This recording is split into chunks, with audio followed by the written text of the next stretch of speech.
¿Quién te invitó a venir aquí? Mi nuera gritó en mi propio rancho, delante de todos los invitados. Me quedé en silencio, solo sonreí, tomé mis llaves y salí despacio. 3 días después, un oficial de justicia llamó a la puerta del rancho y le entregó un documento que la hizo desmayarse. Todavía puedo sentir el peso de esas palabras cayendo sobre mí como piedras. El silencio que siguió fue tan denso que podía escuchar mi propio corazón rompiéndose. 40 personas dejaron de hablar al mismo tiempo. La música del mariachi se cortó a media canción. Hasta los niños dejaron de correr entre las mesas. ¿Quién te invitó a venir aquí? Isabela me miraba con esos ojos que yo había intentado ver como los de una hija durante 3 años. Pero en ese momento eran los ojos de una extraña. Peor aún, eran los ojos de alguien que acababa de marcar su territorio frente a todos, en mi territorio. Si esta historia te está atrapando tanto como me atrapó a mí ese día, suscríbete al canal para seguir conociendo historias que te harán reflexionar sobre la familia, el respeto y la dignidad. Porque lo que viene, nadie lo esperaba. Estaba parada en medio de la sala principal del rancho La Esperanza. Mi rancho. Las paredes que pinté con mis propias manos hace 40 años. El piso de talavera que instalé pieza por pieza cuando apenas teníamos para comer. Los ventanales que mi difunto Arnulfo y yo colocamos un domingo de junio bajo un sol que nos quemó la piel, pero no las ganas de construir algo nuestro. En mis manos sostenía una charola de barro con tamales de mole que había preparado durante 3 días. 3 días cocinando para el bautizo de mi nieto Mateo. Gasté 45,000 pesos de mi propio dinero en la comida, la barbacoa, el mole que lleva 27 ingredientes, los tamales, el arroz, las aguas frescas de Jamaica y horchata preparadas en las ollas grandes que heredé de mi madre. Nadie me pidió que cocinara. Nadie me incluyó en la organización, pero yo lo hice porque así soy. Porque una abuela cocina para su familia. Porque pensé que así recuperaría aunque fuera un pedazo del respeto que había perdido. Qué tonta fui. Isabela llevaba un vestido color vino, que seguramente costó más que toda la comida. Sus uñas perfectas, su maquillaje impecable, su cabello recogido en un moño elegante. Frente a ella, yo con mi falda de manta bordada, mis guaraches cómodos y mi delantal todavía manchado de chile. «Ya hay servicio contratado, suegrita», agregó con esa voz dulce que usaba cuando había público. «Siéntese, descanse, esto ya no es su responsabilidad». Esto ya no es su responsabilidad. Como si el rancho no fuera mío. Como si yo fuera la invitada que se está excediendo en sus funciones. Miré alrededor buscando los ojos de mi hijo Damián. Lo encontré junto a la mesa del pastel, con Mateo en brazos. Mi hijo. El niño que parí en este mismo rancho hace 42 años porque no llegamos al hospital a tiempo. El hombre al que amamanté, crié, enseñé a trabajar la tierra, a respetar, a valorar lo que se construye con esfuerzo. Esperé. Esperé que dijera algo, que me defendiera, que recordara quién soy. Bajó la mirada. En ese momento sentí algo quebrarse dentro de mi pecho. No fue dramático, no grité ni lloré. Fue silencioso, como cuando una rama seca se parte por dentro antes de caer. Los invitados me miraban con esa mezcla de lástima y morbo que la gente pone cuando presencia una humillación ajena. Algunos de ellos eran mis vecinos de toda la vida. Otros eran amistades de Isabela que nunca había visto, gente de la ciudad con ropa cara y copas de vino en la mano, disfrutando del rancho tan pintoresco de los Sandoval. Los Sandoval. El apellido de ella, no el mío, Aguirre, no el de mi esposo, Medina. Dejé la charola sobre la mesa más cercana. Las tazas tintinearon ligeramente. Podía sentir todas las miradas sobre mí, esperando. ¿Qué haría la vieja? ¿Lloraría? ¿Armaría un escándalo? ¿Se iría avergonzada? Hice algo que ninguno esperaba. Sonreí. No fue una sonrisa amable. Fue la sonrisa de alguien que acaba de entender todo el juego. Fue la sonrisa de 68 años de sabiduría cayendo en su lugar como fichas de dominó. Me limpié las manos en el delantal con toda la calma del mundo. Caminé hacia la entrada principal, donde colgaban varios juegos de llaves en un pequeño gancho de hierro forjado. Mis dedos se cerraron alrededor del aro que conocía de memoria, las llaves del rancho, de la camioneta, de las bodegas, del tractor, las llaves de todo, porque el rancho. La esperanza no era de Damián, no era de Isabela, era mío, solo mío. Las escrituras estaban a mi nombre. Cada centímetro de esas 180 hectáreas las había pagado con mi sudor. Nadie habló mientras caminaba hacia la puerta. Solo se escuchaban mis pasos sobre el piso de Talavera. Ese sonido me acompañó hasta mi camioneta, una Ford roja del 2015 que todavía funcionaba perfectamente porque yo misma le hacía mantenimiento. Arranqué el motor. Por el espejo retrovisor vi a algunas personas asomadas a las ventanas. Vi a Damián salir con el bebé en brazos, diciendo algo que no alcancé a escuchar. Y me fui. Conduje despacio por el camino de terracería, levantando una nube de polvo detrás de mí. Las lágrimas empezaron a caer solo cuando llegué a la carretera principal. Pero no eran lágrimas de derrota, eran lágrimas de rabia, de claridad, de decisión, porque en ese momento supe algo con absoluta certeza. Esto no se iba a quedar así. 3 días. Les di 3 días de silencio. Pero lo que ellos no sabían era que el silencio puede ser el arma más poderosa de todas. Me llamo Socorro Aguirre, viuda de Medina, pero toda la vida me han dicho Coco. Tengo 68 años y estas manos que ves, arrugadas y callosas, no siempre fueron así. Hubo un tiempo en que eran suaves, cuando tenía 15 años y ayudaba a mi madre a bordar servilletas para vender en el mercado de Atlixco, Puebla. Pero la vida tiene formas curiosas de moldearte, y mis manos se volvieron fuertes cuando tuvieron que serlo. Conocí a Arnulfo Medina cuando yo tenía 18 años. Él trabajaba en la construcción y ahorraba cada peso como si fuera el último. Algún día voy a tener mi propio terreno, me decía mientras caminábamos por el pueblo después de misa. Un lugar donde nadie me diga qué hacer ni cuándo hacerlo. Me casé con él a los 19. No tuvimos fiesta grande. Apenas juntamos para el vestido sencillo de algodón blanco y unas flores del jardín de mi tía Remedios. Pero teníamos algo más valioso que una boda lujosa. Teníamos un sueño compartido. Durante 10 años ahorramos. 10 años comiendo frijoles y tortillas, usando la misma ropa hasta que se deshacía, caminando kilómetros para no gastar en camión. Arnulfo trabajaba doble turno en la obra.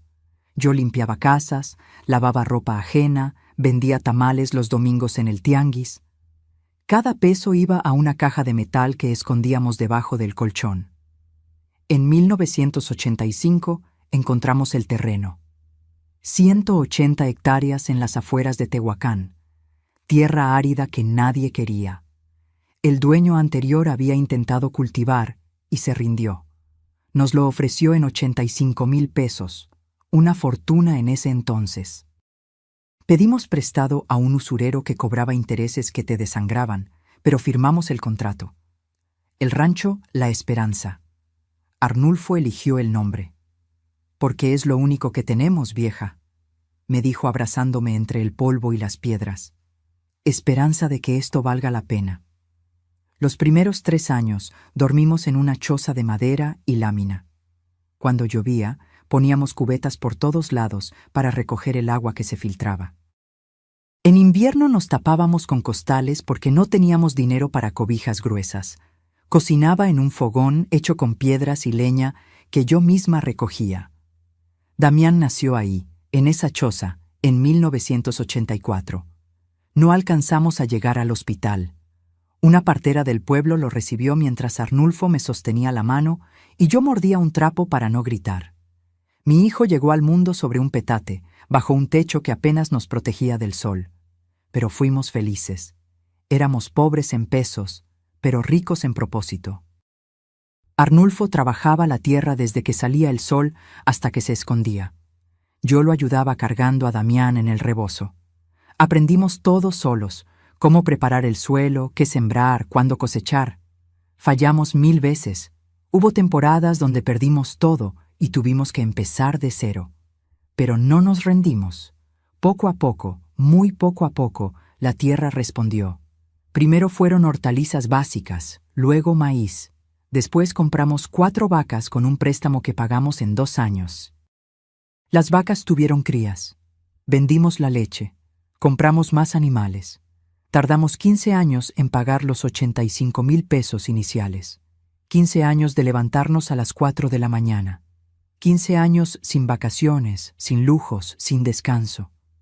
Cuando Damián tenía 12 años, finalmente construimos la casa principal. No era mansión, pero tenía paredes sólidas de adobe, techo firme, ventanas de vidrio, 3 habitaciones y una cocina de verdad con estufa de gas. Recuerdo que lloré el día que encendimos la primera hornilla. Lloré porque finalmente teníamos algo digno. Arnulfo murió hace 11 años. Infarto fulminante mientras reparaba la cerca del potrero norte. Cayó entre las vacas que tanto amaba, bajo el sol de junio. Tenía 58 años. Me dejó viuda, pero me dejó dueña.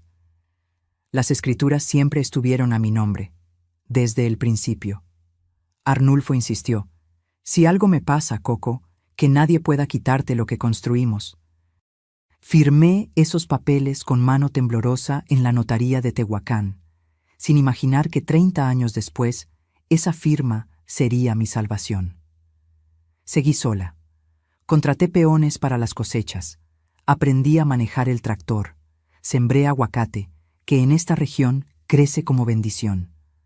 Cada árbol que planté fue una promesa. Esto es para Damián, para sus hijos, para que nunca pasen lo que nosotros pasamos. Hoy, el rancho La Esperanza vale más de 12 millones de pesos.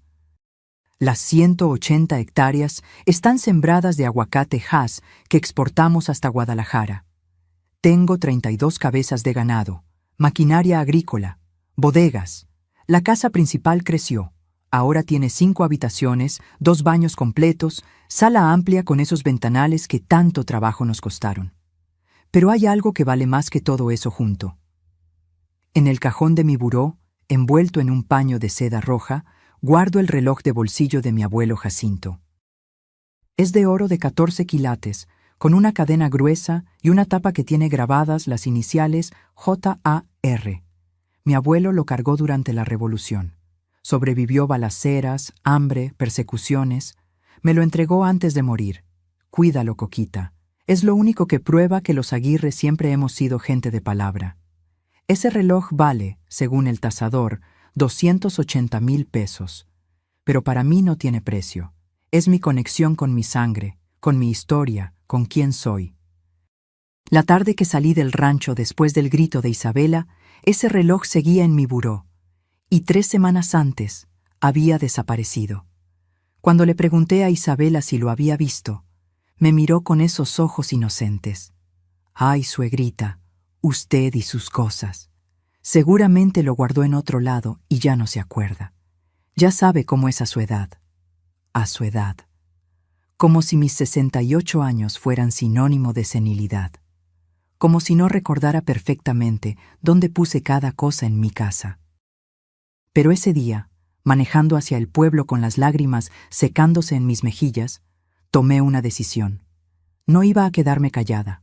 No iba a dejar que me trataran como un estorbo en el lugar que construí con sangre. Y ese reloj iba a aparecer, aunque tuviera que mover cielo y tierra. Porque 70 años de vida me enseñaron algo fundamental. La gente solo te quita lo que tú permites que te quiten. Y yo ya no iba a permitir nada más. Hace 3 años, Damián llegó al rancho con una sonrisa que no veía en su cara desde que era niño. Tenía 39 años entonces, y yo había dejado de preguntarle cuándo me daría nietos. Había tenido novias antes, relaciones que duraban meses y se desvanecían como el rocío bajo el sol. «Mamá, conocí a alguien», me dijo esa tarde mientras yo desgranaba elotes en el portal. Alguien especial. Se llamaba Isabela Sandoval. 28 años. Trabajaba en una boutique de ropa cara en Puebla. Damián la conoció cuando fue a la ciudad a vender un lote de aguacates a un distribuidor. Ella atendía en la tienda de al lado y, según mi hijo, fue amor a primera vista. Amor a primera vista. Qué bonito suena cuando no conoces el final de la historia. La primera vez que vino al rancho llegó en un taxi porque no manejo en terracería. Me da miedo. Salió del carro como si estuviera bajando de una alfombra roja. Vestido entallado color durazno, tacones altos que se hundían en la tierra, lentes oscuros de marca, bolsa que probablemente costaba más que mi camioneta. Yo estaba regando las plantas del jardín con mis botas de hule y mi sombrero viejo de palma. Tenía tierra bajo las uñas y el sudor me corría por la espalda. Así me encontró. «Mamá, ella es Isabela», gritó Damián desde lejos, emocionado como un crío. Me quité los guantes de jardinería y extendí la mano. Ella la miró un segundo de más antes de estrecharla con la punta de los dedos, como quien toca algo que podría ensuciarla. «Mucho gusto, señora Socorro», dijo con una sonrisa perfecta. Dientes blanquísimos, labios delineados, maquillaje impecable a pesar del calor. Qué rústica es su vida aquí, tan auténtica, rústica, auténtica. Palabras bonitas que significaban primitiva, atrasada, pobre. Pero me tragué la incomodidad. «Bienvenida, hija». «¿Gustas un agua fresca? Tengo de limón recién hecha». «Ay, no, gracias. No tomo nada que no sea embotellado, por cuestiones estomacales, ¿sabe?». Se abanicó con la mano. «Y hace un calor insoportable. No tienen aire acondicionado». Damián se rió nervioso. «Es rancho, amor. Aquí usamos ventiladores». Durante esa primera visita, Isabela no se sentó en ninguna silla sin antes limpiarla con una toallita desinfectante que sacó de su bolsa. No comió nada de lo que preparé porque «estoy en dieta keto, suegrita». Se quejó de los mosquitos, del polvo, del ruido de los gallos. Cuando se fueron, sentí un alivio que me avergonzó. ¿Qué clase de madre se alivia cuando la novia de su hijo se va? Pero Damián estaba enamorado, ciego, sordo, perdido en esos ojos verdes que sabían exactamente cómo mirarlo. 6 meses después, anunció que se casarían. «Mamá, sé que es rápido, pero cuando sabes, sabes», me dijo una noche mientras cenábamos. Isabela es diferente, es refinada, inteligente, me hace querer ser mejor. ¿Mejor que qué?, quise preguntar. Pero no lo hice. La planificación de la boda fue mi primer aviso real de quién era Isabela. Insistió en una ceremonia en un jardín boutique de Cholula. 450,000 pesos de presupuesto. Flores importadas, banquete de 5 tiempos, barra libre, música en vivo, fotógrafo premiado internacionalmente. «La familia de la novia paga la boda, mamá», me recordó Damián cuando puse cara de espanto al ver los números. «Es tradición». Exacto, la familia de la novia.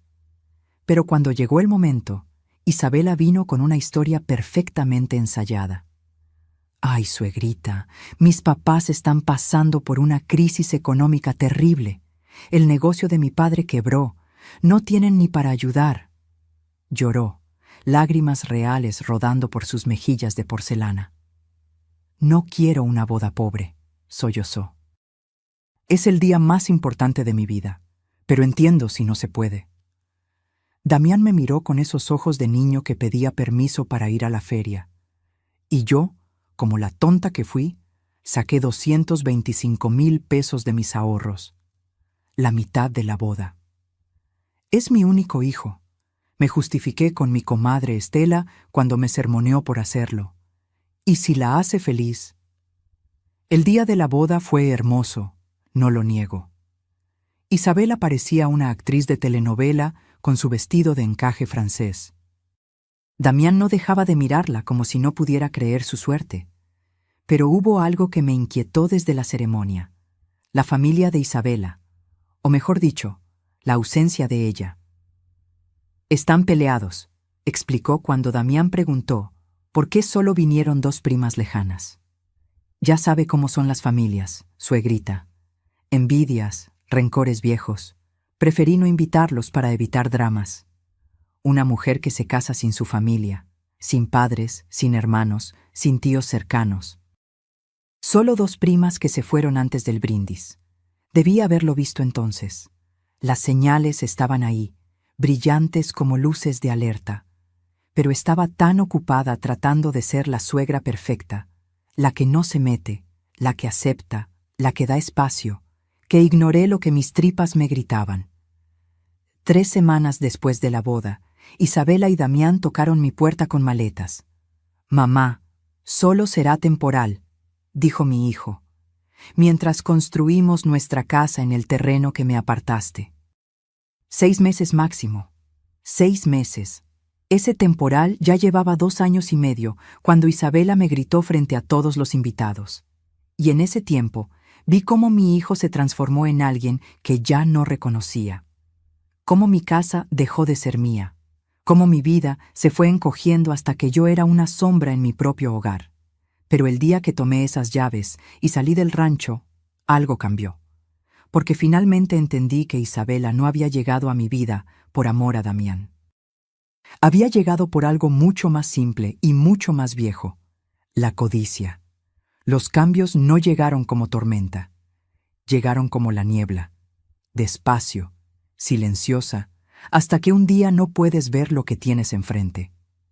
Las primeras semanas después de que se mudaron fueron casi normales. Damián seguía levantándose temprano conmigo. Desayunábamos juntos en la cocina mientras planeábamos el trabajo del día. Él revisaba el riego de los aguacates. Yo supervisaba a los peones que reparaban cercas. Pero Isabela no madrugaba. Aparecía cerca del mediodía, con su bata de seda y su cara recién lavada, quejándose de que el canto del gallo a las 5 de la mañana es una tortura medieval. «Amor, son gallos, así funcionan», le decía Damián, todavía con paciencia. «Pues regálalos, o mátalos. No sé, haz algo», respondía ella sirviéndose café en una taza que trajo de su casa porque las mías eran demasiado corrientes. Un mes después, los gallos desaparecieron. Damián los vendió sin decirme. Yo había criado a esos animales desde pollitos. El gallo grande, al que llamábamos Pancho, tenía 5 años. Me despertaba cada mañana como un reloj fiel. «Mamá, ya no los necesitábamos», fue toda la explicación que me dio mi hijo. «Isabela tiene sueño ligero». Sueño ligero. En un rancho. Dejé pasar esa, y la siguiente, y la siguiente. Isabela comenzó a cambiar cosas para ayudar. Reorganizó mi cocina porque no tiene lógica tener los platos ahí. Tiró mis especias secas porque ya están vencidas, aunque sabía perfectamente que yo las renovaba cada temporada. Compró ollas nuevas de acero inoxidable, más higiénicas que las de barro que usaba desde hace 30 años. Mi casa comenzó a transformarse en algo que no reconocía. Cojines de colores que no podía ensuciar. Cortinas blancas que debía quitarme las botas antes de pasar cerca. Un tapete persa en la sala que costó 42,000 pesos y que me daba miedo pisar.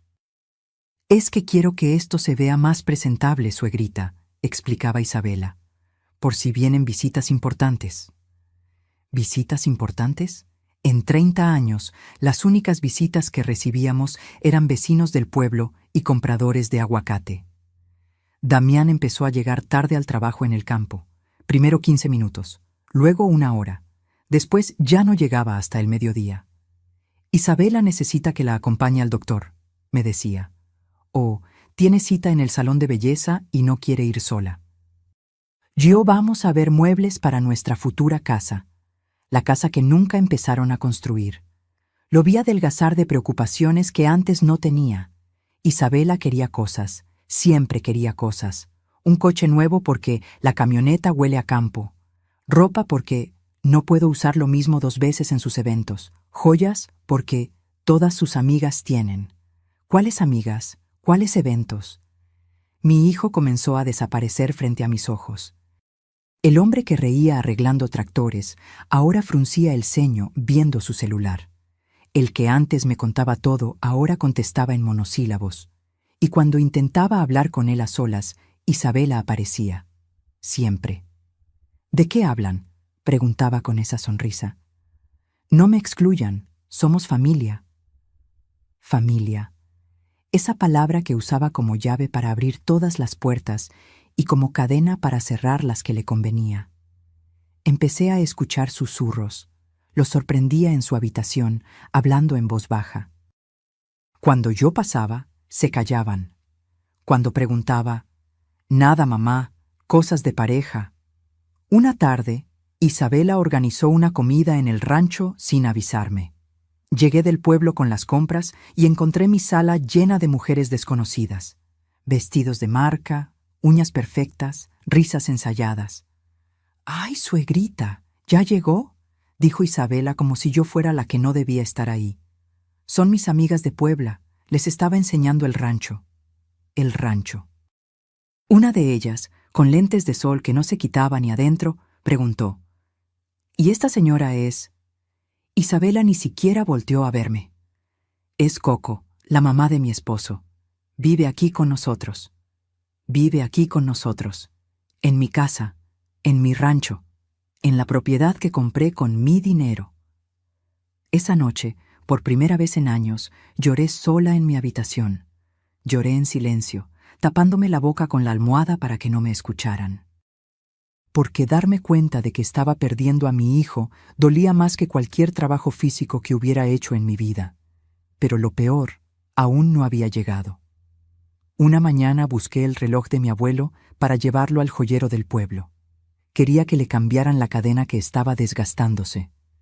Abrí el cajón de mi buró, el mismo cajón donde lo guardaba envuelto en su paño de seda roja desde hacía 11 años. No estaba. Revisé el cajón completo. Saqué toda mi ropa interior, mis documentos, mis fotografías viejas. Nada. Revisé toda mi habitación. Debajo de la cama, detrás del ropero, en cada rincón. Nada. El corazón me golpeaba el pecho como martillo. Ese reloj era lo único material que me conectaba con mi abuelo, con mi historia, con los Aguirre que vinieron antes de mí.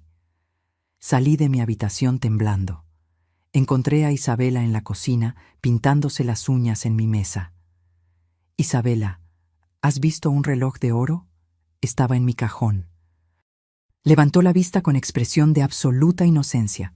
«¿Un reloj? No, suegrita. ¿Estás segura de que lo tenía ahí?». «Completamente segura. Siempre está en el mismo lugar». Hizo un puchero de preocupación falsa. «Ay, pues no sé. Yo jamás entro a su cuarto». «¿Ya revisó bien?». «A veces a su edad uno guarda las cosas y luego no se acuerda dónde». A su edad. Ahí estaba otra vez. Esa frase que usaba como arma silenciosa. «No estoy senil, Isabela. Sé perfectamente dónde guardo mis cosas». «Claro que sí, suegrita. Nadie dice que esté senil». Sonrió soplando sus uñas recién pintadas de color coral. «Pero el estrés, el trabajo tan pesado que hace, a veces eso afecta la memoria. Mi abuela era igual. Después aparecía todo donde ella había dejado». Busqué el reloj durante 3 días. Moví cada mueble de mi habitación. Revisé lugares absurdos donde sabía que no podía estar. Cuando le conté a Damián, su respuesta me partió en 2. «Mamá, seguro lo guardaste en otro lado. Ya aparecerá». Isabela no tiene nada que ver con esto. La defendió sin que yo la hubiera acusado. Ahí supe que había perdido algo más que un reloj. Había perdido la confianza de mi propio hijo. Si me hubieran dicho hace 5 años que llegaría el día en que me prohibirían entrar a ciertas partes de mi propia casa, me habría reído.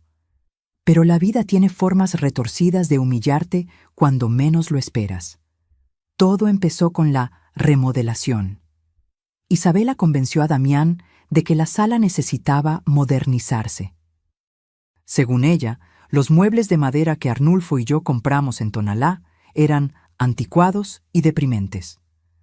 Las paredes color terracota que yo misma pinté parecían de casa de pueblo viejo.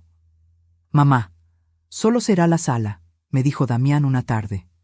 «El resto de la casa sigue siendo tuya, pero déjanos hacer esto, por favor». El presupuesto. 320,000 pesos.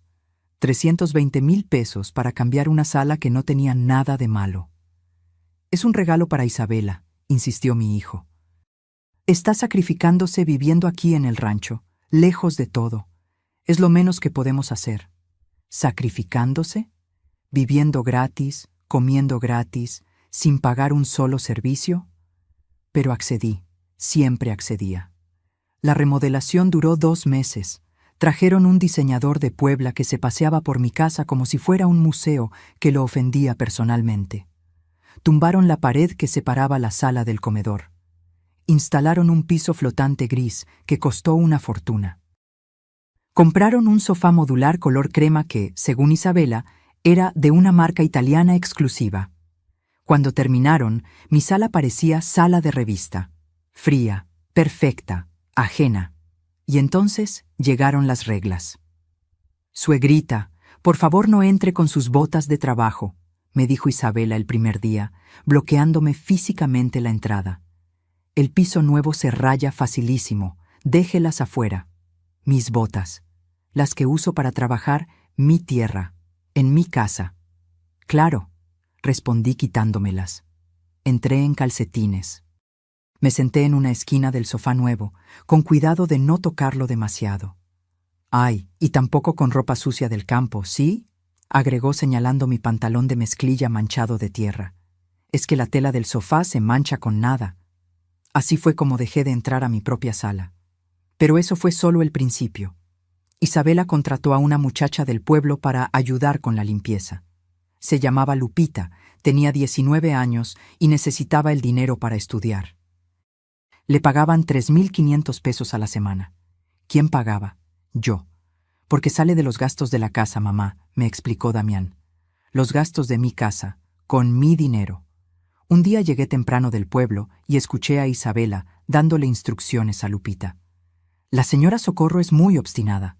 Hay que tratarla con paciencia, como a los abuelitos, ¿me entiendes? Si insiste en hacer cosas pesadas, me avisas. A su edad no debería estar cargando cubetas ni nada de eso. Lupita me miró con esa mezcla de lástima y ternura que se le tiene a los viejos indefensos. Yo tenía 68 años, no 88. Seguía cargando bultos de 20 kilos de fertilizante.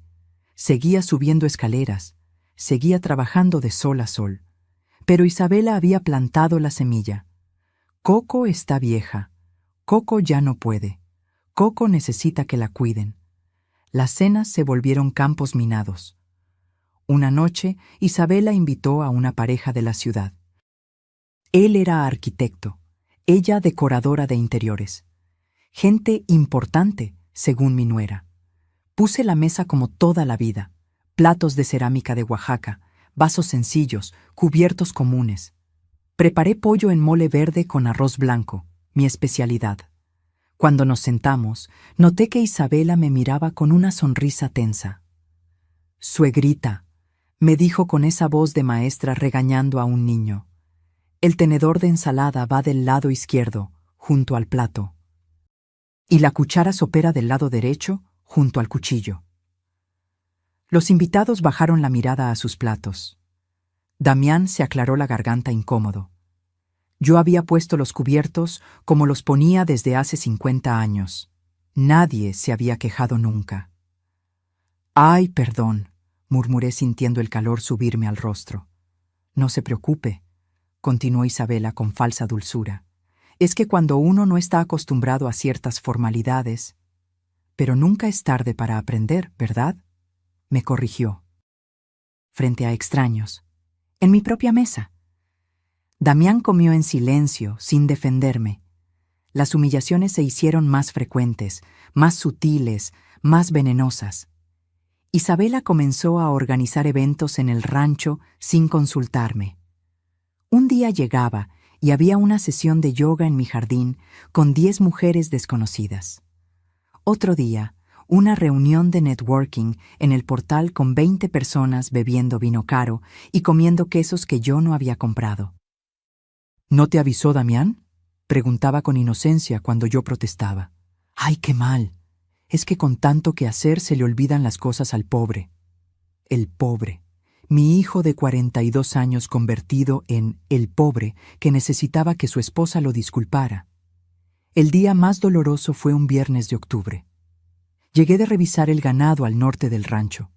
Había caminado 4 horas bajo el sol, supervisando cercas, contando cabezas, verificando que los bebederos tuvieran agua. Tenía las botas llenas de lodo, el sombrero empapado de sudor, la camisa pegada a la espalda. Cuando llegué a la casa, había carros estacionados por todas partes, música suave saliendo de las bocinas que Isabela había puesto en el portal, risas femeninas, brindis. Entré por la puerta trasera, directo a la cocina. Necesitaba agua. Había 6 mujeres sentadas en mi comedor. Copas de vino blanco, platos con canapés elegantes, vestidos de lino y conversaciones sobre spas y viajes a la playa. Una de ellas, pelirroja con aretes de perla, me vio entrar. Arrugó la nariz ligeramente. «¿Y esta señora es?», preguntó en voz alta. El silencio cayó como piedra. Isabela volteó desde su lugar en la cabecera de mi mesa.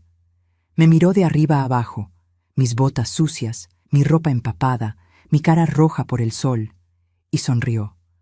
«Ah, es Coco, la mamá de mi esposo», respondió con ese tono que usas para presentar a alguien irrelevante. «Vive aquí con nosotros. Vive aquí con nosotros». Otra vez esa frase. Como veneno cayendo gota a gota. No dijo, «Es la dueña del rancho». No dijo, «Es quien construyó todo esto». No dijo, «Esta es su casa». Dijo, «Vive aquí con nosotros». Como si fuera la abuela que Caridad recogieron, la que habita un rincón de la casa de sus hijos porque no tiene a dónde más ir. Las mujeres me miraron con esa expresión, esa que todas conocemos, lástima mezclada con incomodidad. La señora mayor que interrumpe las reuniones elegantes con su presencia que no encaja. Tomé mi vaso de agua sin decir nada. Atravesé la cocina con la espalda recta, aunque cada paso me dolía no en el cuerpo, sino en el alma. Llegué a mi habitación, cerré la puerta, y por segunda vez en mi vida adulta lloré como una niña. Lloré porque me había vuelto invisible en mi propia casa. Lloré porque mi hijo no me defendía. Lloré porque estaba perdiendo todo, mi espacio, mi dignidad, mi voz. Pero más que nada, lloré porque tenía miedo. Miedo de terminar mis días como la abuela estorbosa que vive de la caridad de sus hijos. La que se calla para no causar problemas. La que acepta migajas de respeto en la casa que construyó con sus propias manos. Esa noche, acostada en mi cama, tomé una decisión. No iba a llorar más. Iba a actuar. Hay descubrimientos que te cambian la vida en un segundo. Un diagnóstico médico, un accidente, una traición. El mío llegó un martes por la tarde, escondido entre papeles sobre un escritorio que ya no reconocía como mío. Damián e Isabela habían ido a Puebla a resolver unos asuntos. Yo aproveché para limpiar la casa en paz, sin miradas que me juzgaran por cómo doblaba las toallas o acomodaba los platos. Entré a la habitación que había sido de Damián desde niño.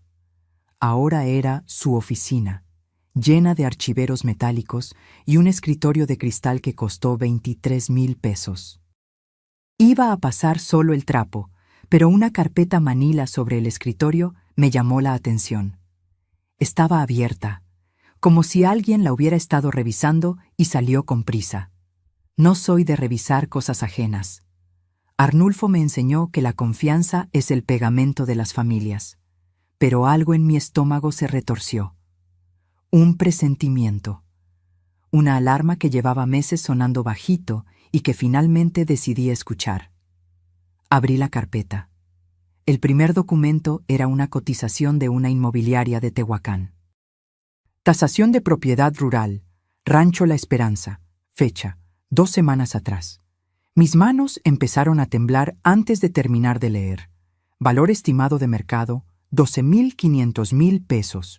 Ubicación privilegiada, tierra fértil con producción establecida de aguacate Hass. Construcciones en buen estado, alta demanda en la zona. 12,500,000 pesos, Estaban tasando el rancho. Seguí revisando con el corazón martillándome las costillas. Había impresiones de páginas web sobre proceso de venta de propiedad rural. Había contactos de notarios. Había una lista escrita a mano con números. Precio venta, $12,500,000 comisión inmobiliaria, $625,000 impuestos estimados, $780,000 líquido aproximado, $11,095,000. Y abajo, con letra que reconocí como la de Isabela. Depto Polanco, $5,800,000 coche nuevo, $850,000 inversión, $3,000,000 viajes otros, $645,000 para suegra, $800,000 pesos, para mí. Para la mujer que construyó ese rancho desde cero. El papel se me cayó de las manos como si quemara. Me senté en la silla del escritorio porque las piernas no me sostenían. Mi vista se nubló, no de lágrimas, sino de una rabia tan pura que me sorprendió su intensidad. No era solo el dinero, era la frialdad del cálculo, la manera en que habían dividido mi vida como quien reparte un pastel, la tranquilidad con que me asignaban migajas de lo que me pertenecía. Guardé los papeles exactamente como los encontré. Me levanté, salí de esa habitación y seguí limpiando como si nada. Pero adentro, algo se había roto definitivamente. 2 días después, el destino me regaló la confirmación que no quería. Era de noche. Yo estaba en mi habitación, incapaz de dormir después de lo que había descubierto. Escuché voces viniendo de la sala, Isabela y Damián hablando. Me levanté en silencio. Caminé descalza por el pasillo oscuro. No quería espiar, o tal vez sí. Tal vez necesitaba escuchar con mis propios oídos lo que mis ojos ya habían visto. No puedes seguir posponiendo esto, decía Isabela. Su voz tenía ese filo que usaba cuando estaba molesta. Tu madre ya está mayor. 68 años, Damián. ¿Cuánto más va a durar trabajando así? ¿Qué pasa si le da algo en el campo? Lo sé, pero es difícil. La voz de mi hijo sonaba cansada. ¿Difícil? ¿Difícil es ver cómo se nos escapa la oportunidad de nuestra vida? El rancho está cotizado en 12,5 millones. 12 millones, amor. ¿Tienes idea de lo que podríamos hacer con eso? Silencio. Largo. Doloroso. Isabela. Con 800,000 pesos tu mamá puede vivir perfectamente sus últimos años. Rentar un departamento pequeño en el pueblo, tener para sus gastos, es más que suficiente. Es generoso, incluso. Generoso. Me tapé la boca con la mano para no hacer ruido. Para no gritar. Imagínate, continuó Isabela, y pude escuchar la sonrisa en su voz. Un departamento en Polanco, yo volviendo a la ciudad, tú trabajando en algo que no te destroce la espalda. Viajes, una vida de verdad, no este encierro de pueblo que huele a estiércol. Es que... Damián hizo una pausa. Es el rancho de mi mamá. Todo lo que construyó con mi papá. Exacto. Lo que construyó. Pasado. Ya lo hizo. Ya lo vivió. Ahora es tu turno. Es nuestro turno. ¿O vas a esperar a que se muera para poder vivir tu propia vida? El silencio que siguió fue peor que cualquier respuesta, porque ese silencio significaba que mi hijo estaba considerándolo. Déjame pensarlo, dijo finalmente Damián. Es que no sé cómo planteárselo. Fácil. Le dices que es para proteger la propiedad, que si algo le pasa, el rancho podría meterse en problemas legales, que es mejor que esté a tu nombre. Muchos hijos lo hacen, es normal. ¿Y si se niega? Isabela soltó una risa corta, sin humor. No se va a negar. Es tu madre. Te ha dado todo en la vida. No va a empezar a decirte que no ahora. Regresé a mi habitación con pasos de fantasma. Me acosté. Miré el techo oscuro hasta que amaneció. 3 días después, exactamente como Isabela había predicho, Damián vino a buscarme. Yo estaba podando los rosales del jardín. Mi pequeño acto de rebeldía diario, seguir trabajando mi tierra, cuidando lo mío, aunque me miraran como si fuera una vieja terca. Mamá, ¿podemos hablar? Su tono era serio, el que usaba cuando tenía que decirme algo importante. Dejé las tijeras de podar. Dime. He estado pensando. Se pasó la mano por el cabello, nervioso. Ya tienes 68 años, trabajas demasiado. Yo me preocupo por ti. Ahí venía. Quiero proponerte algo, para protegerte, para proteger el rancho. Lo dejé hablar, no lo interrumpí.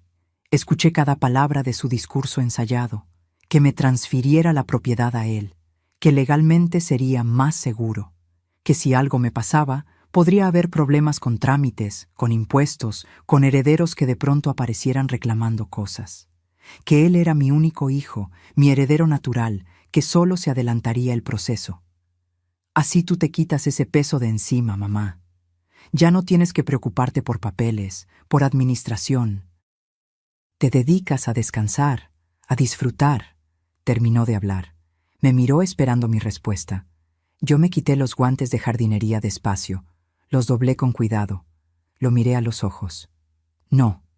Damián parpadeó. ¿Qué? Que no. No voy a transferirte el rancho. Pero mamá, es para tu bien. Es mío, Damián. Mi voz salió más firme de lo que había sonado en meses. Lo compré yo, lo pagué yo, sudé cada peso que vale, y mientras tenga vida, seguirá siendo mío. Vi algo cruzar por su rostro. Sorpresa, luego molestia. No confías en mí, eso es lo que estás diciendo. Estoy diciendo que no voy a regalar lo que me costó 60 años construir. No es regalar, soy tu hijo. Precisamente por eso duele tanto que me lo pidas. Se quedó callado. Nos miramos en silencio, como dos extraños que alguna vez fueron madre e hijo. Isabela me dijo que dirías que no, murmuró finalmente. Ahí estaba, la confirmación de que ella estaba detrás de todo esto. Isabela no tiene nada que decir sobre mi propiedad. Damián apretó la mandíbula, se dio vuelta y se fue sin despedirse. Esa noche, la casa se volvió silencio glacial. Ellos comieron en su habitación. No me invitaron a cenar. Cuando pasaba por el pasillo, las conversaciones se cortaban.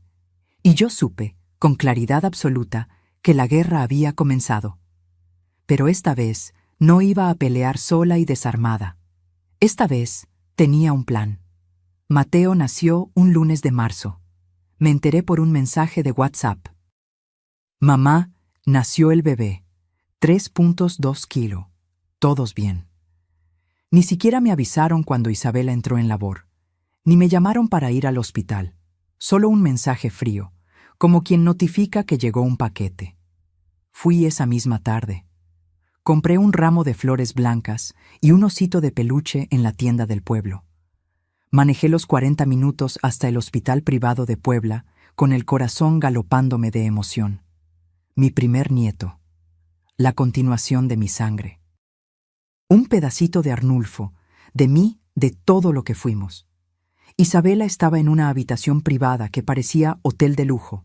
Damián cargaba al bebé envuelto en una manta azul cielo. «Mamá, mira, es Mateo», dijo con una sonrisa cansada pero genuina. Lo tomé en brazos. Ese peso tibio, ese olor a nuevo, esa carita arrugada que bostezaba sin abrir los ojos. Sentí algo derretirse dentro de mí, algo que había estado congelado desde hacía tanto tiempo. «Es hermoso», susurré. «Igualito a ti cuando naciste». «Bueno, ya estuvo de visita, suegrita», interrumpió Isabela desde la cama, con voz débil pero firme. «Necesito descansar. El parto fue muy traumático». 5 minutos. Me dieron 5 minutos con mi nieto. Los siguientes 2 meses apenas vi a Mateo. Isabela no quería visitas porque los bebés son muy delicados. Cuando yo preguntaba si podía ayudar, me decía que ya tenía niñera contratada. Una muchacha de Puebla que vivía con ellos, que dormía en el cuarto que había sido mi costurero. Mi casa se llenó de biberones, pañales, juguetes caros, pero yo era una espectadora en mi propio hogar. Entonces Isabela anunció el bautizo. «Será aquí en el rancho», dijo una tarde mientras daba de comer a Mateo. Algo íntimo pero elegante, unos 50 invitados. No me preguntó, me informó. «¿Necesitas ayuda con algo?», ofrecí, tratando de involucrarme. «No, gracias.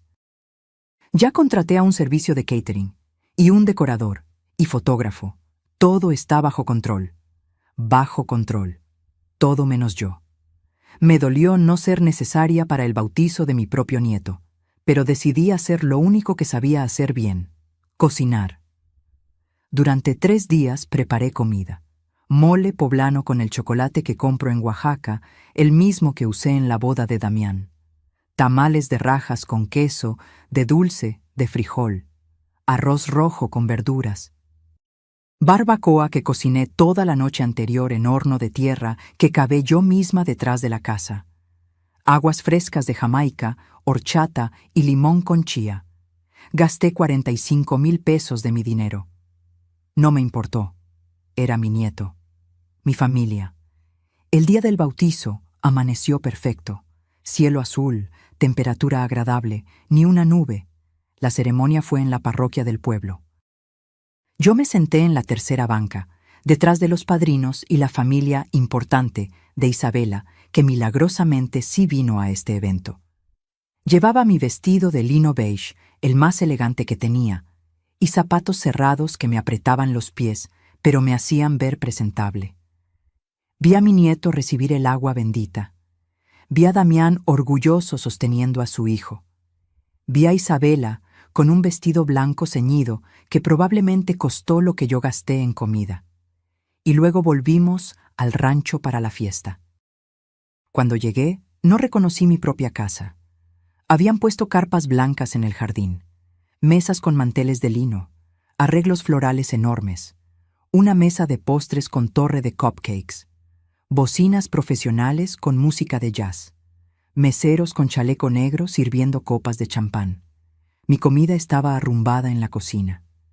Las charolas tapadas con papel aluminio, ignoradas. El catering había traído canapés franceses, brochetas de camarón, sushi, quesos importados.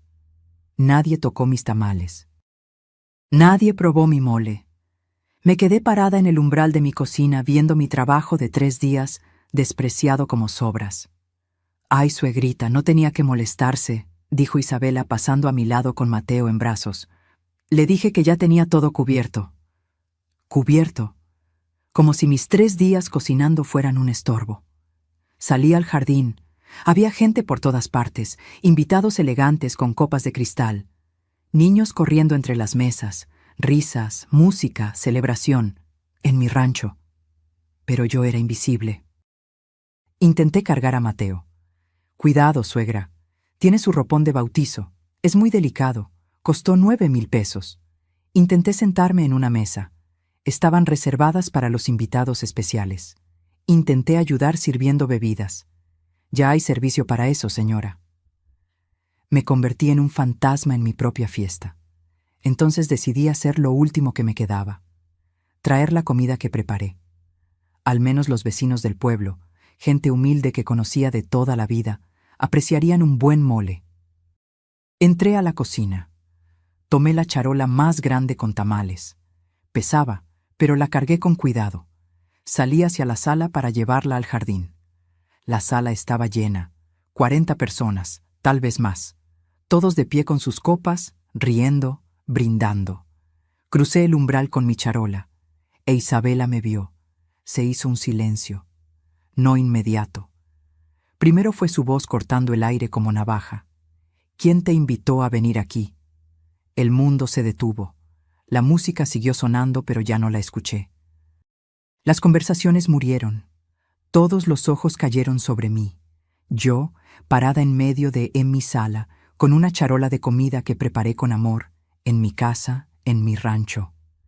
«Ya hay servicio contratado, suegrita». Su voz ahora era dulce, pero sus ojos eran piedra. «Siéntese, descanse. Esto ya no es su responsabilidad». Esto ya no es su responsabilidad. Como si fuera una empleada vieja que se está excediendo. Como si no fuera la dueña de cada ladrillo, cada árbol, cada centímetro de tierra donde pisaban. Busqué a Damián. Estaba junto a la ventana, con Mateo dormido en brazos. Nuestros ojos se encontraron, y él bajó la mirada. En ese momento, algo dentro de mí no se rompió, se endureció, como el barro que se convierte en cerámica bajo el fuego. Dejé la charola sobre la mesa más cercana. Las tazas tintinearon. Sonreí. Fue la sonrisa más tranquila que he puesto en mi vida.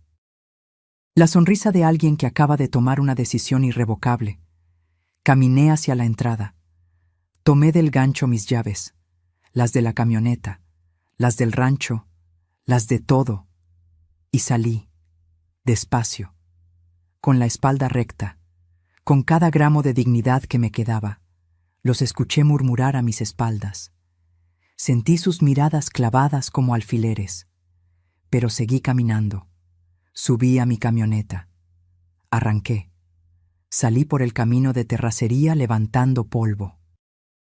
Y mientras manejaba con lágrimas silenciosas rodando por mi cara, supe que acababa de vivir mi última humillación. Porque lo que venía no sería silencio ni sumisión, sería justicia.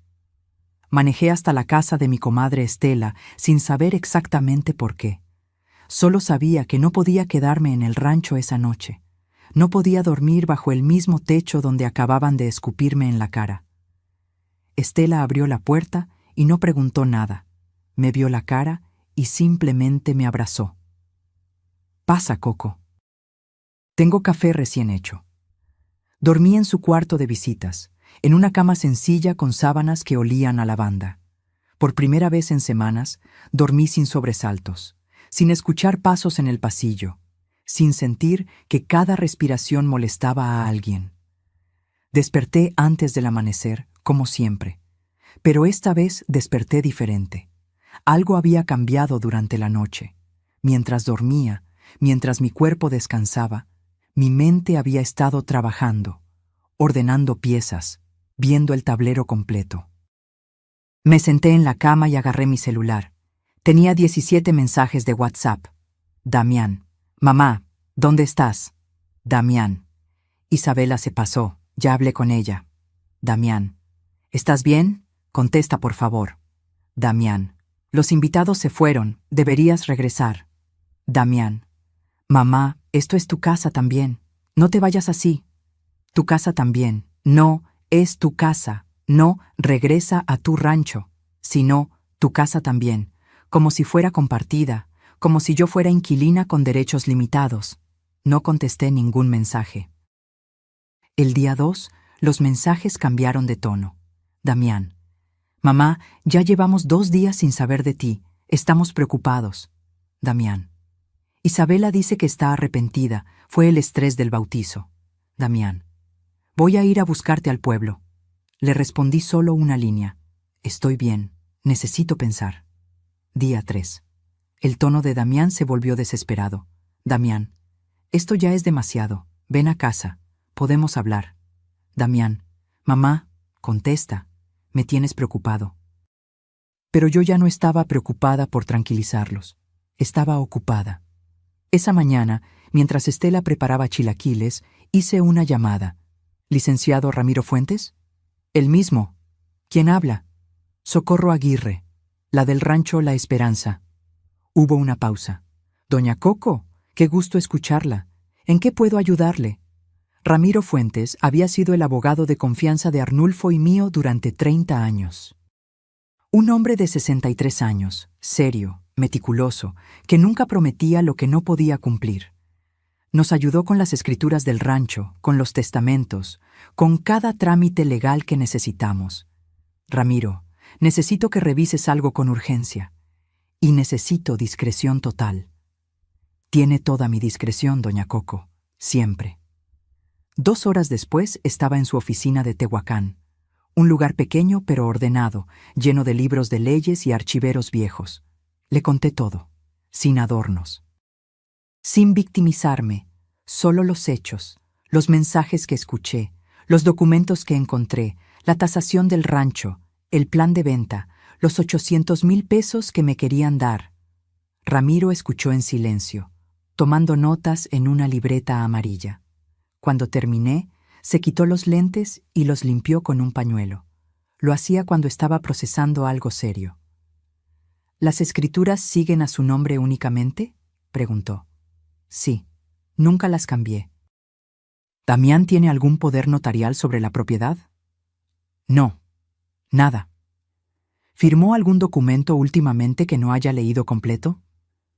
No, me negué cuando me pidieron la transferencia.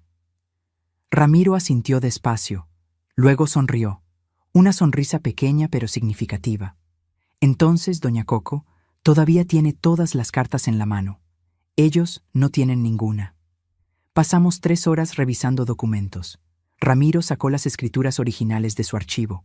Las estudiamos línea por línea. El rancho está 100% a su nombre, confirmó. Sin copropiedad, sin gravámenes, sin nada. Es suyo y de nadie más. ¿Y ellos pueden sacarme? ¿Sacarla? Doña Coco, es al revés. Ellos están viviendo en su propiedad por autorización verbal suya. En términos legales, eso se llama comodato precario. Usted puede revocarlo cuando quiera. Sentí un escalofrío recorrerme la espalda. No de miedo, de poder. Quiere decir que puede pedirles que desalojen, legalmente. Con documentos oficiales, y si se niegan, un juez los puede obligar. El silencio llenó la oficina. Ramiro me miraba con esa expresión que tienen los abogados cuando saben que tienen un caso sólido. Pero hay algo más, continué. Le conté del reloj de mi abuelo. La desaparición. Las insinuaciones de Isabela sobre mi memoria. Eso es más delicado, dijo Ramiro escribiendo. Necesitaríamos pruebas de que ella lo tiene. Tengo fotos del reloj. Tengo el certificado de autenticidad que me dio el joyero cuando lo tasaron hace 5 años. Y tengo testigos que saben que yo lo guardaba siempre en el mismo lugar. Perfecto. Voy a contratar a alguien. ¿A quién? A una investigadora privada. Se llama Patricia Montes. Es discreta, eficiente y encuentra cosas que otros no ven. Si su nuera empeñó o vendió ese reloj, Patricia lo va a descubrir. El costo, 18,000 pesos por una semana de investigación. No lo pensé 2 veces. Adelante. Salí de esa oficina siendo otra mujer. No la Socorro humillada del bautizo. No la abuela invisible que aguantaba en silencio. Era la Coco de 25 años que firmó un préstamo peligroso para comprar tierra árida. La que trabajó bajo el sol hasta sangrar las manos. La que construyó un imperio de la nada. Esa Coco había vuelto. Los siguientes 3 días fueron de silencio estratégico. Damián seguía mandando mensajes. Yo contestaba lo mínimo. Estoy bien. Necesito tiempo. No voy a regresar todavía. Mientras tanto, Patricia Montes trabajaba y Ramiro preparaba documentos. La tarde del día 3, Patricia me llamó. Doña Socorro, encontré algo. Necesito que venga a mi oficina. Fui inmediatamente. Patricia era una mujer de 40 y tantos años, cabello corto, ojos inteligentes que no perdían detalle. Me mostró fotos en su computadora. Isabela entrando a una casa de empeño en Puebla. Fecha: 3 semanas antes de que yo notara la desaparición del reloj. Isabela saliendo con un sobre amarillo, el tipo de sobre donde dan el dinero en efectivo. Y lo mejor, el comprobante. Patricia había convencido al dueño de la casa de empeño, con una propina de 3,000 pesos, de que le mostrara el registro. Ahí estaba. Reloj de oro de bolsillo con cadena. Grabado, J.A.R., empeñado por 85,000 pesos a nombre de Isabela Sandoval de Aguirre. Mi reloj, mi historia, mi sangre. Vendido por 85,000 pesos. ¿Puede recuperarlo? Pregunté con la voz temblorosa. Puede. Tiene que pagar la cantidad empeñada más intereses. Serán como 95,000 pesos en total. Lo quiero de vuelta. Entonces necesitamos actuar rápido. El plazo de empeño vence en 2 semanas. Después de eso, pueden venderlo a terceros y será casi imposible recuperarlo. Ramiro, que había venido conmigo, sonreía de oreja a oreja. Doña Coco, con esto tenemos todo lo que necesitamos. Esa noche, de regreso en casa de Estela, Ramiro me entregó un folder manila. Adentro había 3 documentos preparados, limpios, profesionales, letales. Mañana, si usted está de acuerdo, enviamos al oficial de justicia, dijo. Abrí el folder. Leí el primer documento. Notificación de desalojo por revocación de comodato precario. Sonreí. Por primera vez en meses, sentí esperanza. El día 3 por la tarde, firmé los documentos en la oficina de Ramiro. Mi mano no tembló ni una vez. ¿Está completamente segura, doña Coco?, preguntó el licenciado por tercera vez. Una vez que enviemos al oficial, no hay vuelta atrás. Esto va a explotar. Más segura que nunca en mi vida. El oficial de justicia se llama Ernesto Campos. Un hombre serio de unos 50 años que lleva 20 haciendo notificaciones legales. Ramiro me aseguró que era discreto y eficiente. Irá mañana a las 3 de la tarde, me explicó Ramiro. Tocará la puerta, se identificará y entregará los documentos en mano a cualquier adulto que abra, preferiblemente a Damián o Isabela directamente. ¿Y yo? Usted se queda aquí, en mi oficina, conmigo. Su teléfono va a explotar en cuanto lean los papeles y necesita estar tranquila y rodeada de gente que la apoye. Esa noche no pude dormir, no por miedo, sino por anticipación. Por primera vez en meses, sentía que tenía control sobre mi propia vida. A las 2 de la tarde del día siguiente estaba en la oficina de Ramiro. Él me preparó té de manzanilla que no tomé. Estela vino a acompañarme. Me sostuvo la mano sin decir nada. A las 3:05, mi teléfono empezó a sonar. Damián. No contesté. Volvió a sonar. Y otra vez. Y otra. A las 3:12 llegó el primer mensaje de voz. La voz de mi hijo sonaba alterada, casi histérica. «Mamá, ¿qué es esto? ¿Un desalojo?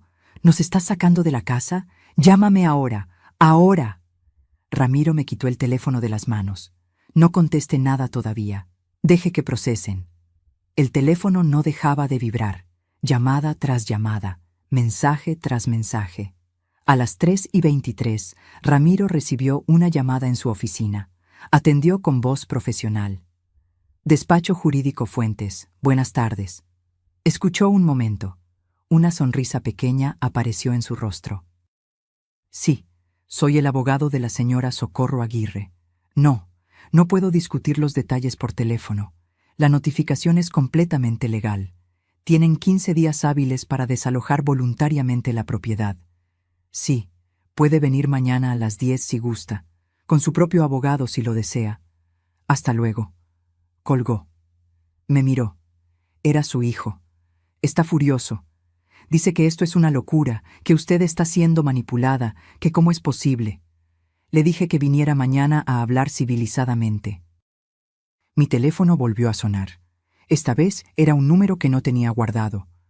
Ramiro contestó por mí, poniendo el altavoz. ¿Señora Socorro? Era una voz femenina, joven, nerviosa. Soy Lupita, la muchacha que trabajaba en la casa. Solo llamaba para decirle que la señora Isabela se desmayó. Tuvieron que llamar a la ambulancia. Sentí un vuelco en el estómago. ¿Está bien? Sí, ya despertó. Fue como un shock, creo. Cuando el señor del papel se fue, ella leyó los documentos y se puso muy pálida. Empezó a gritar que esto no podía ser real, que el rancho era de ellos, que usted no podía hacer esto. Y después simplemente se cayó. ¿La llevaron al hospital? No. El señor Damián le dio agua con azúcar y ya reaccionó. Pero está llorando mucho. Dice que usted es dice cosas feas. El señor Damián está tratando de calmarla, pero ella está como histérica. Gracias por avisarme, Lupita. Señora Socorro, la voz de Lupita bajó a un susurro. Solo quiero que sepa que yo siempre supe que el rancho era suyo. La señora Isabela me pedía que dijera que era de ellos si alguien preguntaba, pero yo nunca lo hice. Usted siempre fue buena conmigo. Se me hizo un nudo en la garganta. Gracias, hija. Cuando colgué, Estela me abrazó fuerte. Esa niña tiene corazón. Durante las siguientes horas, mi teléfono fue un campo de batalla. Damián. Mamá, Isabela está muy mal. Tuvo un ataque de ansiedad. ¿Puedes llamarla? ¿Explicarle que esto es un malentendido? Damián, no puedo creer que hayas ido con abogados sin hablar con nosotros primero. Damián, ¿quién te está metiendo ideas en la cabeza? Y finalmente, el mensaje que me partió, pero también me fortaleció. Damián, Isabela dice que si sigues con esto, nos vamos y no vuelves a ver a tu nieto nunca más. Ahí estaba. La amenaza final. El chantaje emocional. Usar a Mateo como arma. Ramiro leyó el mensaje sobre mi hombro. Negó con la cabeza. Eso es extorsión emocional, doña Coco. Y además es una amenaza vacía. Usted tiene derechos como abuela. Si ellos intentan alejarla de su nieto sin causa justificada, hay recursos legales para eso también. Esa noche, Estela insistió en que me quedara en su casa una noche más. «No estás lista para volver todavía», me dijo. «Deja que se cocinen en su propio jugo. Deja que sientan lo que es estar sin control». Tenía razón. A la mañana siguiente, Ramiro me llamó temprano. «Doña Coco, su hijo pidió cita para hoy a las 10. ¿Quiere que venga usted o prefiere que yo hable con él a solas primero?» Lo pensé un momento. «Voy a ir, pero quiero que estés tú presente todo el tiempo». «Por supuesto. Y hay algo más». «¿Qué?» Patricia recuperó el reloj. El aire se me escapó de los pulmones. «¿Cómo?» «Fue esta mañana temprano a la casa de empeño. Pagó los 95,000 pesos de su fondo. El reloj ya está en mi caja fuerte, esperándola». Me tapé la boca con la mano. Las lágrimas llegaron sin permiso. «¿Y ahora qué sigue?», pregunté cuando pude hablar. «Ahora tenemos que decidir. ¿Quiere presentar una denuncia por apropiación indebida contra Isabela? Tenemos todas las pruebas. El comprobante de empeño a su nombre. Testigos que certifican que el reloj era suyo. Es un delito que procede de oficio. Una denuncia penal. Isabela podría enfrentar cargos. Podría tener antecedentes». «Dame tiempo para pensarlo», respondí. «Primero quiero ver qué pasa en la reunión de hoy». A las 9:30 estaba en la oficina de Ramiro. Me puse mi mejor ropa, pantalón negro, blusa blanca, mi saco de lino gris. Nada de ropa de rancho, nada de humildad fingida. Era una mujer de negocios defendiendo su patrimonio. A las 10 en punto, Damián tocó la puerta. Entró solo. Tenía ojeras profundas, la barba sin rasurar, la camisa arrugada. Me vio y algo pasó por su rostro. ¿Sorpresa? ¿Miedo? ¿Reconocimiento de que su madre no era la viejita sumisa que había estado pisoteando? «Mamá», dijo con voz quebrada. Yo no me levanté, no corrí a abrazarlo. Me quedé sentada al lado de Ramiro, con los documentos ordenados frente a nosotros. «Siéntate, Damián», dije con voz firme. «Tenemos mucho de qué hablar». Y por primera vez en 3 años, mi hijo obedeció sin cuestionarme. Damián se dejó caer en la silla frente al escritorio. Se veía más viejo de lo que recordaba. Las líneas alrededor de sus ojos se habían profundizado. Las canas en sus sienes brillaban bajo la luz fluorescente. «Mamá, esto es una locura», empezó. «No puedes sacarnos así. Somos tu familia». Ramiro se aclaró la garganta. «Señor Aguirre, antes de continuar, quiero aclarar que esta reunión es una cortesía. Legalmente, su madre no tiene obligación de justificar su decisión. La propiedad es suya, registrada únicamente a su nombre. Ustedes han vivido ahí por autorización verbal que ella puede revocar en cualquier momento. Pero es mi mamá, soy su único hijo. Y ella es la única dueña», respondió Ramiro sin emoción. «2 cosas pueden ser ciertas al mismo tiempo». Damián me miró desesperado. «¿De verdad vas a hacer esto? ¿Echar a tu nieto de la única casa que conoce?» Esa carta, la del nieto, la misma que había usado por mensaje. «Mateo tiene 4 meses», respondí con calma. «No va a recordar dónde vivió a esta edad. Pero tú y yo sí vamos a recordar esta conversación por el resto de nuestras vidas». «Mamá». «Déjame hablar, Damián. Por primera vez en 3 años, déjame hablar sin interrupciones». Se calló. Apretó la mandíbula, pero asintió. Respiré hondo y saqué todo lo que había estado guardando. Encontré los documentos en tu escritorio, la tasación del rancho, los planes de venta, los cálculos de cuánto me darían, 800,000 pesos de 12 millones y medio. Damián palideció. Eso no era... Los escuché hablar esa noche, Isabela convenciéndote de que yo ya estaba mayor, de que 800,000 eran generosos, de que era mi turno de dejarlos vivir. Mamá, no lo entiendes. Estábamos solo considerando opciones para el futuro. ¿El futuro? Mi voz subió por primera vez. ¿O tu impaciencia por heredar mientras yo todavía estoy viva? El silencio cayó como losa. Ramiro puso un documento sobre el escritorio. Era el comprobante de la casa de empeño. ¿Reconoce esto, señor Aguirre? Damián lo tomó. Leyó. Sus ojos se fueron agrandando. Esto es el reloj de tu abuelo, mamá, que tu esposa empeñó por 85,000 pesos hace un mes.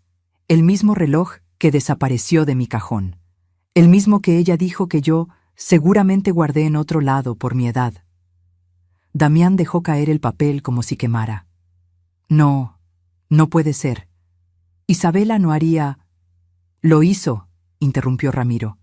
Tenemos fotos de ella entrando y saliendo de la casa de empeño. Tenemos el registro con su nombre. Tenemos todo. Mi hijo se cubrió la cara con las manos. Por un momento pensé que lloraría. No lo sabía, murmuró. Te juro que no lo sabía. ¿Tampoco sabías que me gritó frente a 40 personas en mi propia casa? Pregunté. ¿Tampoco sabías que me corrió de mi propia sala? ¿Tampoco sabías que les decía a todos que yo vivía con ustedes? Yo traté de hablar con ella después del bautizo. No me defendiste, Damián. Bajaste la mirada. Tu silencio me dolió más que todos sus gritos. Se quitó las manos de la cara. Tenía los ojos rojos. Tenías razón. Me cegué. Ella es manipuladora. Yo estaba tan enamorado, tan convencido de que finalmente había encontrado a alguien que me hacía feliz, que no vi, no quise ver. ¿Cuánto dinero le has dado en estos 3 años? Damián bajó la mirada. No sé, mucho. Su coche, su ropa, viajes a Puebla. Ella siempre necesitaba algo y yo quería hacerla feliz. ¿Con mi dinero? Porque ustedes no pagaban renta, no pagaban luz, no pagaban comida. Todo salía de las ganancias del rancho, de mi rancho. Lo sé. ¿Y la casa que ibas a construir? ¿El temporal de 6 meses que se volvió 2 años y medio? Nunca empezamos. Ella siempre tenía excusas, que el terreno no era bueno, que quería quedarse cerca de ti. Mentiras, todo eran mentiras. Ramiro sacó otro documento. Señor Aguirre, su esposa tiene deudas de tarjetas de crédito por 340,000 pesos. ¿Estaba al tanto? Damián levantó la vista bruscamente. ¿Qué? No, nos casamos por separación de bienes. Sus deudas no son mías. Exactamente, dijo Ramiro. Ella protegió sus finanzas, pero esperaba que usted pagara todo lo demás. Muy conveniente. Mi hijo se veía destruido, pero necesitaba que entendiera todo. También investigamos a su familia, continué. No están peleados, Damián. La corrieron. Su propio padre la denunció por fraude. Le robó 200,000 pesos de su negocio hace 4 años. Por eso no vinieron a la boda.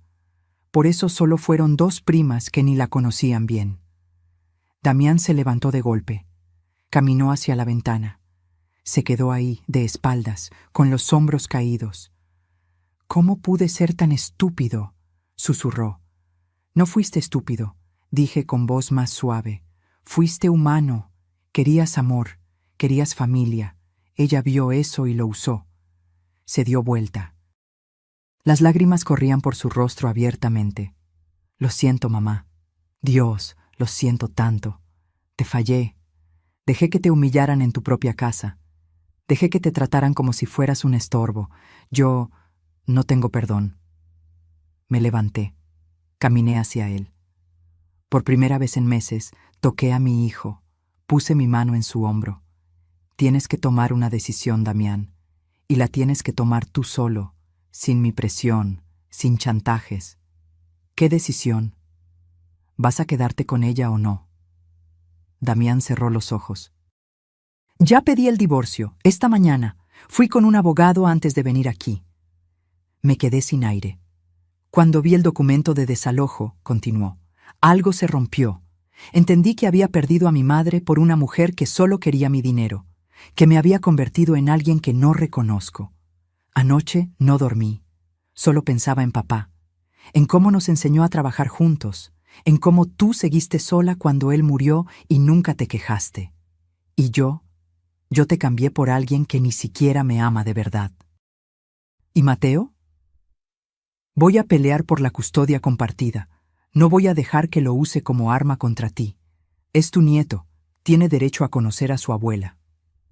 Ramiro carraspeó desde su escritorio. Tenemos que resolver los asuntos legales, doña Coco. Volví a mi silla. Damián se sentó también, limpiándose la cara con el dorso de la mano.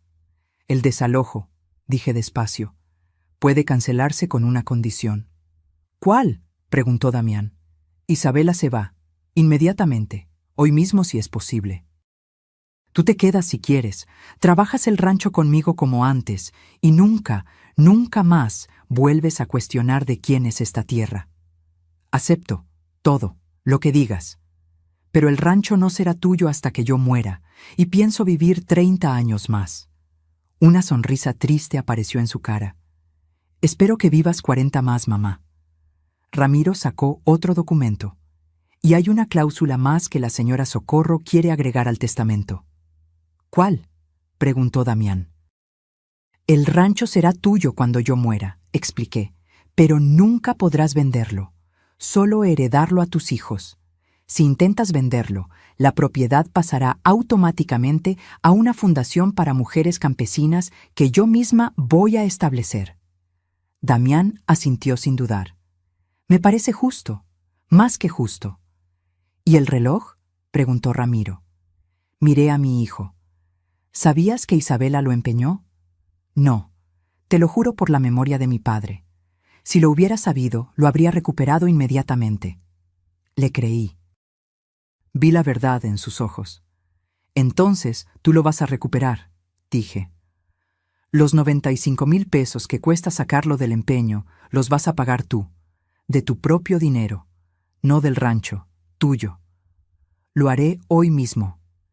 ¿Y la denuncia contra Isabela? Preguntó Ramiro. Lo pensé. Tenía todas las pruebas.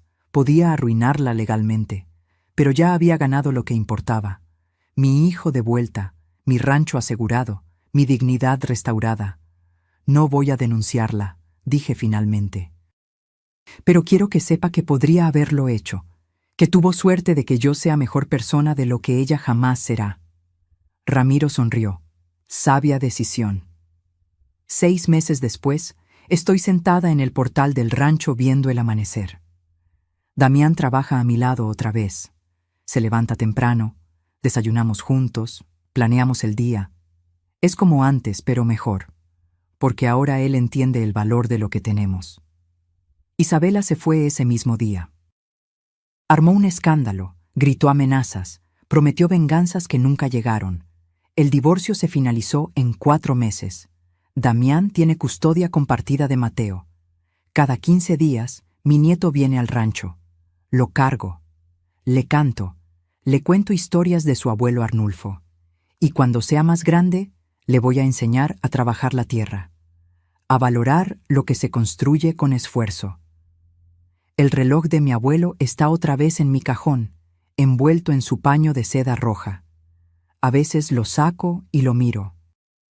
Me recuerda que algunas batallas sí valen la pena pelear. Damián está reconstruyendo su vida. Ya no es el hombre cegado por amor. Es mi hijo otra vez, con cicatrices, sí, con lecciones aprendidas, definitivamente. Y yo volví a ser dueña de mi propia vida. No fue fácil. Hubo noches donde dudé, donde pensé que tal vez estaba siendo demasiado dura, donde el miedo a perder a mi hijo me tentó a ceder. Pero entonces recordaba esa pregunta. ¿Quién te invitó a venir aquí? Y recordaba mi respuesta silenciosa. Me invité yo, porque es mío, porque a veces la única forma de recuperar tu dignidad es parándote firme en tu propia tierra y diciendo, hasta aquí, no más. Y cuando lo dices de verdad, cuando lo dices con pruebas y abogados y la ley de tu lado, el mundo escucha. Han pasado 10 meses desde aquel bautizo. 10 meses desde que tomé mis llaves y salí de mi propia casa sin saber si alguna vez volvería. Hoy, mientras escribo esto en mi diario, sí, empecé a escribir, el licenciado Ramiro me lo recomendó, miro por la ventana de mi habitación. Veo a Damián enseñándole a Mateo, que ya tiene 14 meses, a tocar la tierra. Mi nieto ríe metiendo sus manitas en el surco. Mi hijo lo mira con ese amor que yo reconozco, el mismo que Arnulfo tenía cuando le enseñaba a nuestro hijo a sembrar. El ciclo continúa, pero esta vez con respeto. ¿Sabes qué aprendí en estos 68 años de vida? Que el silencio puede ser cobardía o estrategia, depende de cuándo lo uses. Que aguantar no siempre es virtud. A veces es solo miedo disfrazado de paciencia. Y que nunca, nunca es tarde para recuperar lo que es tuyo. Me preguntan las vecinas del pueblo, «Ay, Coco, ¿no fuiste muy dura con tu nuera? ¿No te arrepientes?» Y les respondo con una pregunta. ¿Cuántas humillaciones debería haber aguantado antes de defenderme? ¿10? ¿100? ¿Hasta quedarme sin nada? El respeto no se mendiga, se exige. A todas las mujeres que están escuchando esta historia, las que tal vez están viviendo algo parecido en sus propias casas, quiero decirles algo. No están locas. Si sienten que las están haciendo invisibles en su propio hogar, si les dicen que ya están viejas para saber lo que saben, si las humillan frente a otros y esperan que se callen por el bien de la familia, no están imaginando cosas. Están siendo abusadas. Y no importa si quien abusa es tu hijo, tu nuera, tu yerno o cualquier familiar. El abuso no deja de ser abuso solo porque venga con el apellido que compartes. Las llaves que tomé ese día no eran solo de metal. Eran las llaves de mi propia dignidad, las que había dejado colgadas en el gancho mientras trataba de ser la suegra buena, la mamá que no se mete, la abuela que no causa problemas. Pero ¿saben qué descubrí? Que causar problemas cuando te están pisoteando no es maldad. Es supervivencia. No todas las batallas se ganan igual. Yo tuve la suerte de tener escrituras a mi nombre, de haber construido algo propio, de tener los recursos para contratar abogados. Sé que no todas tienen eso, pero todas tienen algo, su voz, su verdad, su negativa a seguir siendo invisibles. Algunas veces la justicia llega de formas pequeñas. Poner un límite, decir no sin dar explicaciones, exigir respeto en tu propia mesa. Otras veces, como en mi caso, llega con documentos legales y desalojos. Cada mujer tiene que encontrar su propia forma de pelear. Pero pelear, eso sí, hay que pelear, porque nadie va a valorar lo que tú misma no valores. Nadie va a respetar lo que tú misma no defiendas. Ayer, Damián me pidió perdón otra vez. Ya ha pedido perdón muchas veces, pero ayer fue diferente. «Mamá», me dijo mientras cenábamos, «quiero que Mateo crezca viendo a su abuela fuerte, no a una mujer que se deja. Quiero que aprenda de ti lo que yo olvidé, que el amor no se demuestra con sumisión, sino con dignidad». Me acordé de mi abuelo Jacinto, del reloj que ahora está otra vez a salvo en mi cajón. Me acordé de Arnulfo, que insistió en poner el rancho a mi nombre porque sabía que las mujeres necesitamos protección legal, no solo promesas. Y entendí que esta historia no es solo mía. Es de todas las mujeres que construyeron imperios con sus manos callosas, las que levantaron familias, negocios, hogares, las que dieron todo y un día se encontraron siendo tratadas como estorbos en lo que ellas mismas crearon. Esta historia es para ustedes. Para que sepan que no importa la edad que tengan, si está a tu nombre, es tuyo. Si lo construiste tú, es tuyo. Si lo pagaste con tu sudor, es tuyo. Y nadie tiene derecho a quitártelo. Mientras termino de escribir esto, escucho a Mateo gritar de alegría en el jardín. Damián le está enseñando a los gallos nuevos que compramos. Sí, volví a tener gallos, porque en May Rancho habrá gallos si yo quiero. Tomo el reloj de mi abuelo, lo abro. Sigue marcando el tiempo con esa precisión que sobrevivió revoluciones, pobreza, traiciones, y pienso, esto es lo que voy a heredar. No solo tierra o dinero, sino la lección de que algunas cosas no se negocian, que la dignidad no se vende, que las mujeres que nos antecedieron pelearon demasiado para que nosotras ahora regalemos todo por miedo a quedarnos solas. Porque ¿saben qué? Prefiero estar sola y en paz que acompañada y humillada. Y si alguien vuelve a preguntarme, ¿quién te invitó a venir aquí? En mi propia casa, mi propia tierra, mi propio espacio. Ya sé la respuesta. Me invité yo. Porque puedo. Porque es mío. Porque me lo gané. Ahora quiero saber de ustedes. ¿Desde dónde están escuchando esta historia? ¿México? ¿Estados Unidos? ¿Otro país? Escríbanme en los comentarios de dónde son y cuénteme. ¿Alguna vez han tenido que defender algo que era suyo? ¿Han sentido que las hacen invisibles en su propia vida? Compartan sus historias, porque cada vez que una mujer cuenta su verdad, le da permiso a otra para encontrar la suya. Si esta historia les tocó el corazón, regálenme un like. Si conocen a alguien que necesite escucharla, una mamá, una abuela, una amiga que está pasando por algo similar, compartan este video.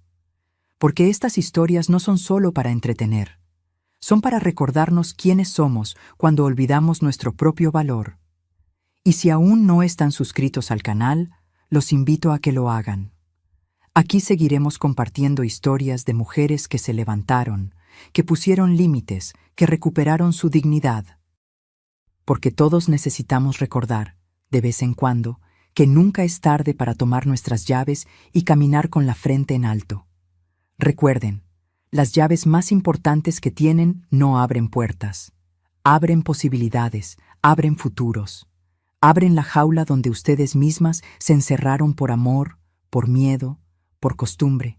Tómenlas, úsenlas y nunca, nunca las vuelvan a soltar, porque ustedes, al igual que yo, al igual que todas nosotras, se invitaron a sí mismas a esta vida. Y nadie tiene derecho a pedirles que se vayan. Fin.